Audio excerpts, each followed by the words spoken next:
రైట్గా deputy CM Bhatti Vikramarka అధ్యక్షతన RTC JAC నేతల సమావేశం కొనసాగుతోంది. ఆర్టీసీ సమ్మెపై చర్చిస్తున్నారు.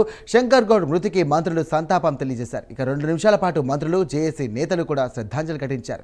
సమావేశంలో మంత్రులు పొన్నం ప్రభాకర్, శ్రీధర్ బాబు, వివేక్ వెంకటస్వామి, అడ్లూరి లక్ష్మణ్ కుమార్ అలాగే అధికారులు కూడా పాల్గొన్నారు. ఇదే అంశానికి సంబంధించి మరిన్ని డీటెయిల్స్ అంచడానికి లైవ్ ద్వారా మా కరెస్పాండెంట్ అజీం సిద్ధంగా ఉన్నారు. అజీం,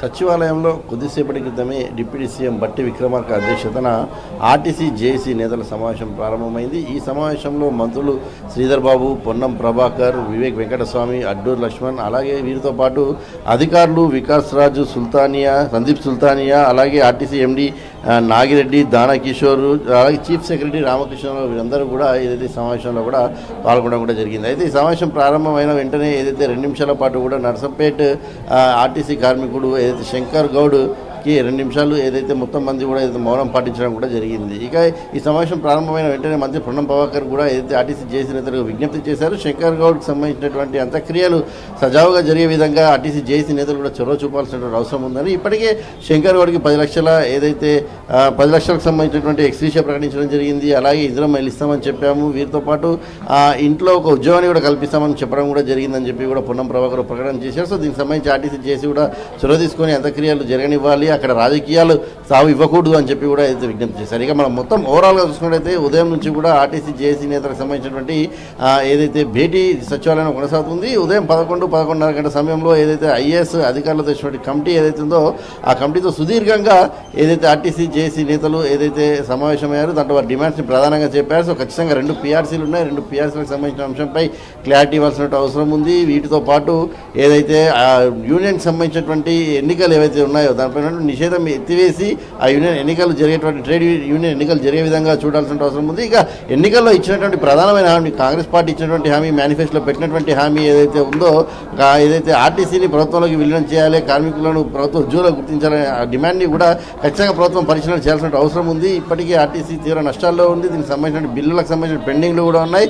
సో ఇవన్నీ దృష్టిలో ఉంచుకొని కూడా ప్రభుత్వం ముందుకు వెళ్ళాలని చెప్పి కూడా వారు పదే వారు ఇచ్చినటువంటి 32 డిమాండ్స్ని కూడా ఏదైతే చెప్పుకుంటూ కూడా రావడం జరిగింది. 32 డిమాండ్స్లో ప్రభుత్వం మనం చూసాం కదా 2 రోజుల నుంచి కూడా ఈ రోజు కూడా కావచ్చు 32 డిమాండ్స్లో 29 డిమాండ్లు మేము సానుకూలంగా స్పందిస్తామని చెప్పారు. సో ఆ 29 డిమాండ్స్ పైన అయినా సరే లిఖితపూర్వకంగా ప్రకటన చేయాల్సిన అవసరం ఉంది.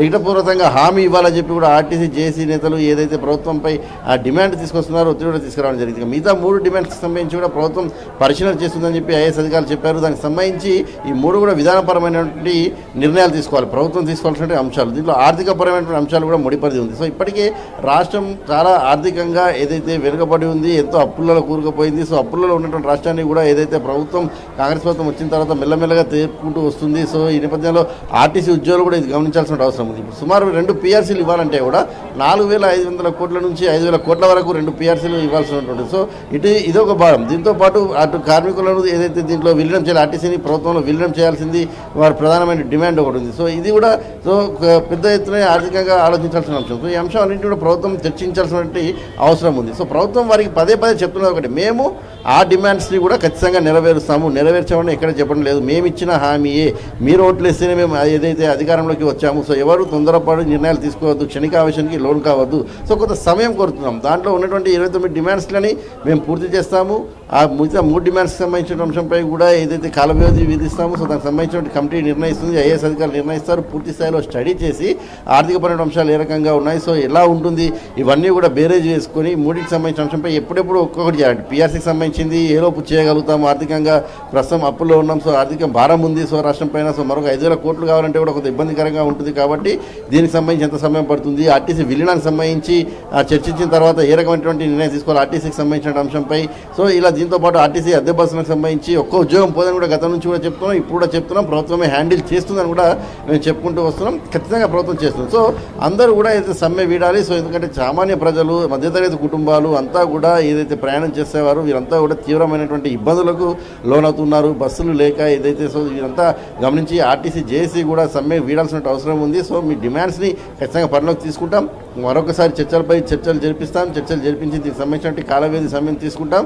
వారు కోరుతున్నట్టు ప్రధానమైన 3 డిమాండ్స్ ఏవైతే ఉన్నాయో ఆర్టీసీ విలీనం కావచ్చు, ఆర్టీసీ విలీనంతో పాటు వారు కోరుతున్నట్టు మిగతా 2 డిమాండ్స్ పీఆర్సీకి సంబంధించిన అంశం కావచ్చు, ఇవన్నీ కూడా మేము చర్చించి త్వరలోనే దీనిపై ఒక నిర్ణయం తీసుకుంటాం, దానికి సంబంధించి సమయం ఇవ్వాలి అని చెప్పి వారు ప్రభుత్వం ఆర్టీసీ జేసీ నేతలు కోరుతుంది. సో వారు లిఖితపూర్వకంగా హామీ ఇవ్వండి, 29 హామీలకు సంబంధించి ఏదైతే నెరవేర్చామని చెప్పి ఒక లిఖితపూర్వకంగా దీనికి సంబంధించినటువంటి దానిపైన కూడా ఎప్పటిలోపు నిర్ణయం తీసుకుంటారు, ఎన్ని రోజుల గడువు కావాలి, ఏ అంశం ఏ పరిధిలోపు మాకు దానికి సమాధానం చెప్తారు, పీఆర్సీలు ఎప్పుడు అమలు చేస్తారు, విలీనం ఎప్పటివరకు సాధ్యమవుతుంది. సో ఇలాంటి అన్ని అంశాలు కూడా క్లియర్ కట్గా చెప్పాలి. సో అప్పటివరకు మాత్రం సమ్మె విరమించాలి అని చెప్పి మాట్లాడుతూ ప్రస్తుతం సమావేశం అయితే సానుకూలంగా ప్రశాంతమైన వాతావరణం జరుగుతుంది. సో దీనికి సంబంధించి ఒక తుది నిర్ణయం మాత్రం కొన్ని గంటల్లోనే ఈ చర్చల తర్వాత వస్తుంది. ఒక కీలక ప్రకటన వచ్చేటువంటి అవకాశం కూడా మనకున్నట్టు తెలుస్తుంది.